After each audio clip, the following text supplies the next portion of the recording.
Hello, Northern Hills. I'm excited to start reading the Gospel of John today with you. Last week we looked at John's purpose. He wrote so that we would know Jesus was the Christ and so that we might believe in his name. As we look at the first chapter of John's Gospel, I want to focus in today on verse 14. So this is John chapter 1, verse 14. And the Word became flesh and dwelt among us. And we have seen his glory. Glory is the only Son from the Father, full of grace and truth. It's an interesting point here for John. Right, in these first 13 verses, in this first little section here of this gospel, he is focusing on telling us who Jesus is. Find out that's the point of the whole book. So we'll know he's the Christ. But he is telling us what we would think of as the very divine aspects of Jesus. He's told us he's divine and he's eternal, that all things are created through him.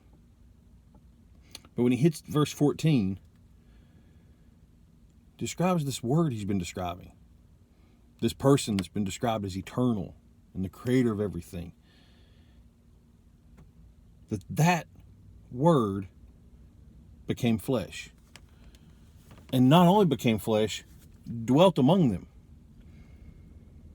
This would immediately, to the first readers of the Gospel of John, they would have known the promise from the book of Exodus. God saying, I will be with you. I will be your God. You will be my people. Him, even as the people of Israel were living in tents, him taking his tent, the tabernacle, really nice tent, big tent, but still a tent, and putting it in the camp with the people so that he could be with the people, to be less separated from them. And they would not only know that this happened in Exodus, but this was to fulfill the promise that God made to Abraham in Genesis. They would have known that this idea John was getting at, the Word becoming flesh and dwelling among us, would have connected to so many grand, big ideas, things that God had always been doing, stuff he'd always focused on. But John goes even further. We have seen his glory. Glory is as the only Son from the Father, full of grace and truth. John got the privilege of actually seeing Christ in human form. He actually got to spend days with him. Would have maybe seen his messy hair early in the mornings. John would have known very fully how human Jesus was. So this pointing out here that it didn't just become flesh, that he's seen it. And he doesn't just have glory that only the Son of God would have, but John's seen that glory.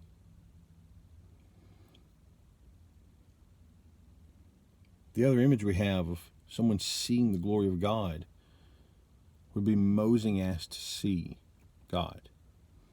Remember when God hid Moses and walked by Moses, could see where he was or see his back, like in the translation there, like he couldn't live and see him. But John was like, we've seen him. We have seen his glory. John does so many huge theological things here. These big ideas of how, to sum up, Jesus is greater than Abraham and Moses and any great event dealing with the Exodus and all the rest of the kingdom of Israel that any first reader of John would have been looking at. Anything they would have thought is a big moment in their history as a people and in their religion personally. He would have been showing how Jesus was more than those.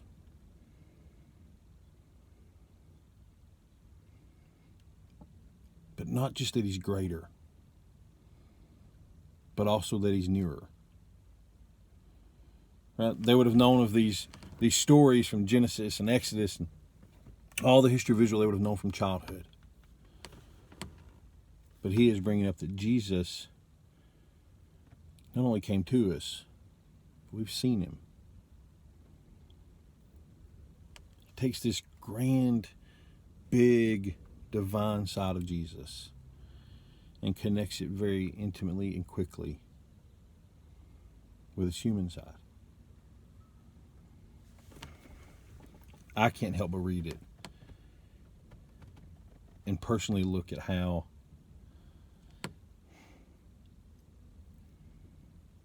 God has always been making the effort to be close to us, to be near us, to dwell with us, to be amongst us, and for ultimately him to be our God and us be his people. As we read God's word, and right as we start out in this first part of chapter 1 of John, there's so many big things happening. Literally just huge shifts from the old covenant to the new fulfilled covenant. And it's easy to get lost in what all's happening. But I can't help read verse 14. The Word became flesh and dwelt among us. I can't help read it and think how in every one of those religious events in the history of Israel and God speaking and calling them out through the Exodus and the covenants he made with Abraham, like all of these huge big things happening. In every one of those steps, it was God coming closer. It helps me realize that when I feel like I'm far away from God, or I feel distant in that relationship, it's not dependent upon me to get close to God. That he has come to us. That he is accessible where I am and what I'm dealing with. That he has continually, throughout history, stepped toward me.